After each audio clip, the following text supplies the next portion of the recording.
8ರಿಂದ 10ನೇ ಶತಮಾನದಲ್ಲಿ ಪ್ರವರ್ಧಮಾನಕ್ಕೆ ಬಂದ ಹೊಯ್ಸಳರ ವಿಷ್ಣುವರ್ಧನನ ಕೀರ್ತಿ ಅಜರಾಮರ. ಆಕೆಯ ಪಟ್ಟದ ರಾಣಿ ಶಾಂತಲೆಯಂತೂ ಅತ್ಯಪೂರ್ವ ನರ್ತಕಿ. ಆಕೆಯ ಕಲ್ಪನಾ ವಿಲಾಸದಿಂದ ಮೂಡಿಬಂದ ಹೊಯ್ಸಳರ ದೇಗುಲಗಳ ಸೌಂದರ್ಯವಂತೂ ವರ್ಣಿಸಲೇ ಅಸಾಧ್ಯ. ಲಾಸ್ಯಮಯ ಶೃಂಗಾರ, ಸೌಂದರ್ಯಗಳ ಬೀಡು ಬೇಲೂರು, ಹಳೇಬೀಡು, ಸೋಮನಾಥಪುರದ ದೇಗುಲಗಳು.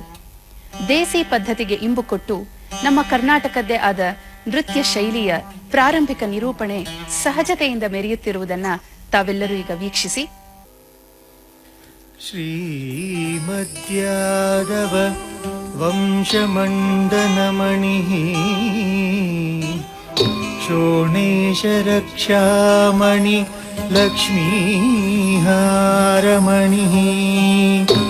ಲೋಕೈಕಚೂಡಾಮಣಿ ಶ್ರೀವಿಷ್ಣುರ್ಯನಯಾಚಿತಾ ಗುಣಮಣಿ